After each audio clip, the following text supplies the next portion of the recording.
कक्षा 12वीं के एक चैप्टर है संबंध, जिसके बारे में पढ़ेंगे। इसमें सर्वप्रथम समुच्चय पर विशिष्ट संबंध, समुच्चय में कुछ विशिष्ट संबंध होते हैं, उन संबंधों के बारे में पढ़ेंगे, जैसे रिक्त संबंध और दूसरा सार्वत्रिक संबंध। तो सबसे पहले रिक्त संबंध के बारे में जान लेते हैं, समझ लेते हैं। सबसे पहले तो देखें रिक्त संबंध की परिभाषा। किसी समुच्चय A पर संबंध R रिक्त संबंध कहलाता है यदि A का कोई अवयव समुच्चय A के किसी भी अवयव के साथ संबंधित ना हो। कहने का आशय ये है, इसको एक उदाहरण के द्वारा समझते हैं, देखते हैं। हमने एक उदाहरण लिया है, माना A इज इक्वल टू दिया हुआ है एक जिसके अवयव हैं 1 2 3 4। समुच्चय A पर परिभाषित संबंध R दिया हुआ है जिसमें ये दो अवयव हैं। ये दोनों को यदि हम जोड़ें तो ये 10 के बराबर आता है।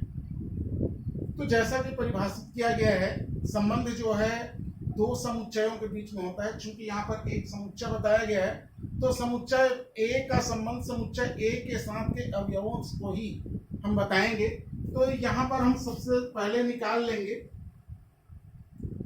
A cross A। संबंध R जो है इन्हीं के बीच में होता है। तो A क्रॉस A ज्ञात करना आप लोग कक्षा 11वीं में सीख चुके हैं। यहां भी आपको पहले बताया जा चुका है, आपको लिखना आता है। तो हम इसको लिख लेते हैं। A क्रॉस A में क्या क्या आएगा उन सभी को यहां लिखेंगे। ये हो जाएगा 1 1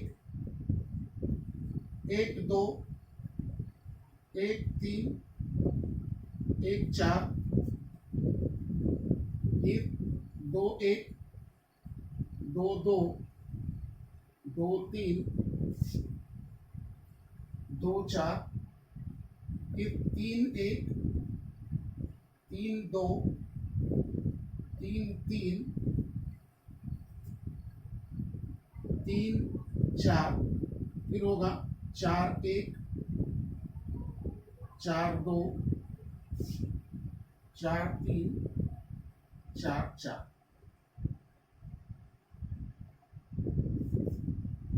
अब हमको बताना ये है कि यह R में कितने सदस्य होंगे, संबंध रखने वाले कितने संबंध होंगे, इस चीज को हमको यहाँ पर लिखना है।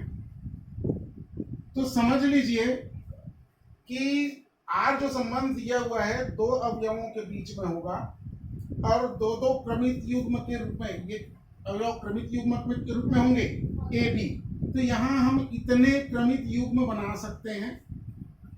इन क्रमित युग्मों में हमको देखना है कि दोनों का योगफल 10 होना चाहिए।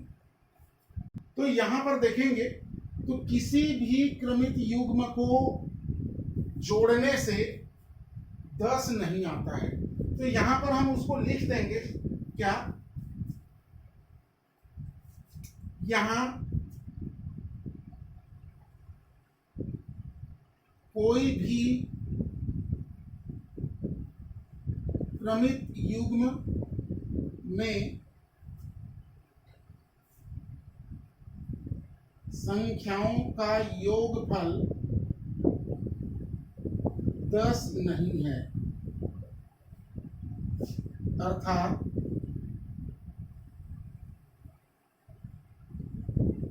AB बिलोंग्स टू A के लिए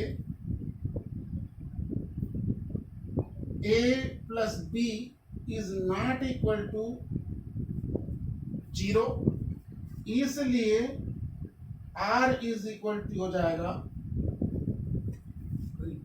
इसमें कोई भी क्रमित युग्म का योगफल 10 नहीं है, इसलिए यह रिक्त समुच्चय हो जाएगा। कहने का आशय ये, यदि संबंध R में एक भी अवयव ना हो तब हम उसको रिक्त संबंध कहते हैं। ऐसे ही एक दूसरा उदाहरण देखते हैं।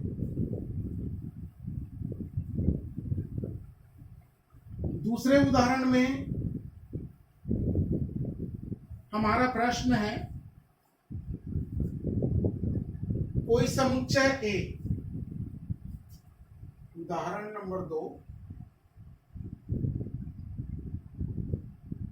कोई समुच्चय A बालक हायर सेकेंडरी स्कूल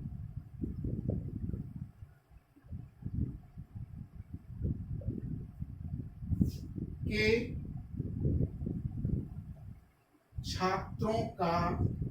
छात्रों की संख्या है।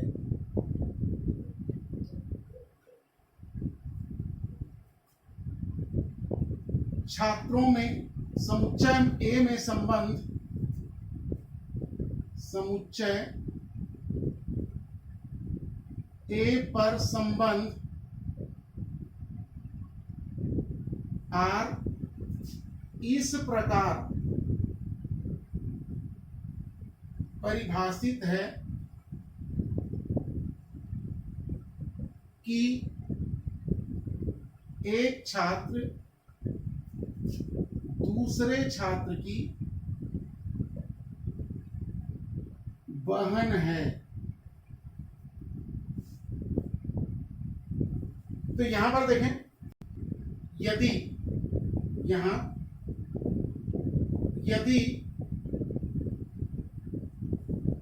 A B belongs to A, यदि दो छात्र हैं और ये दोनों छात्र उस हायर सेकेंडरी स्कूल में पढ़ते हैं, तो R जो होगा संबंध, इसमें कोई भी सदस्य नहीं आएंगे, क्योंकि यह स्कूल बालक स्कूल है। इसमें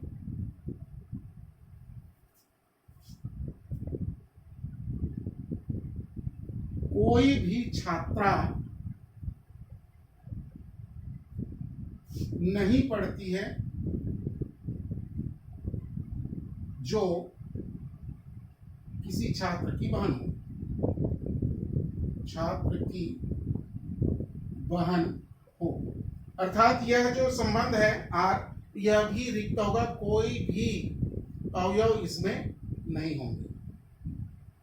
इस तरह से रिक्त संबंध को हम कह सकते हैं कि किसी समुच्चय A पर संबंध R रिक्त संबंध कहलाता है यदि A का कोई अवयव A के किसी भी अवयव से संबंध नहीं रखता है।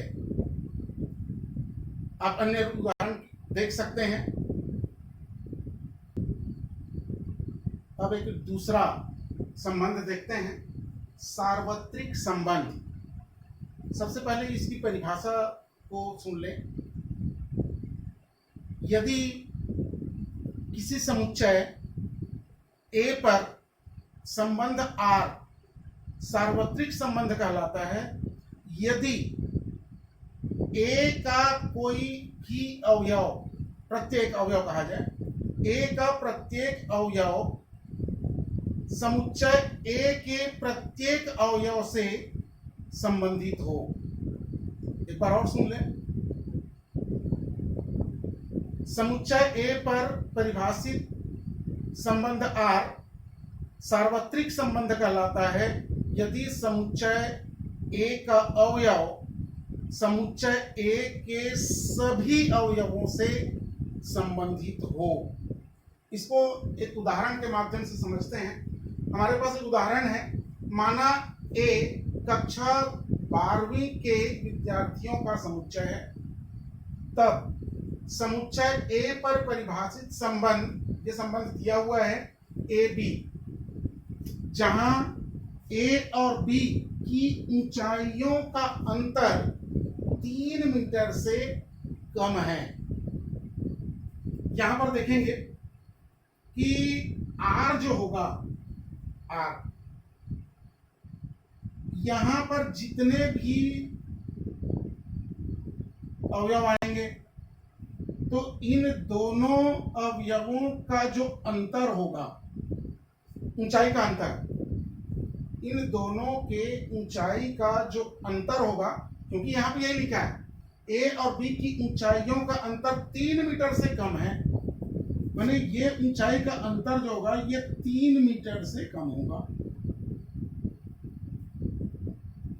यदि हम अनुमान लगाएं 3 मीटर जो है लगभग की जो लंबाई देखें तो लगभग एक दीवार की ऊंचाई का होता है, लगभग 3 मीटर जो है बहुत ऊपर होता है। यदि दो छात्राओं के ऊंचाई को यदि हम कम करें, अंतर निकालें, घटाएं, तो निश्चित रूप से 3 मीटर से कम ही होगा। ये सभी छात्रों में लागू हो जाएगा। इसलिए हम ये कह सकते हैं कि प्रत्येक छात्र जो है इस समुच्चय ए के सभी छात्रों से संबंध रखते हैं। इसका मतलब ये हुआ कि आर के जो अवयव होंगे ये पूरे के पूरे ए क्रॉस ए में होंगे, ये सभी के सभी इसके अवयव होंगे। इसीलिए इसको सार्वत्रिक संबंध कहा गया है। आज हमने केवल दो संबंधों के संबंध में पढ़ा है, बारे में पढ़ा है। ये दोनों ही समुच्चय पर विशिष्ट संबंध है। पहला था रिक्त संबंध और दूसरा सार्वत्रिक संबंध।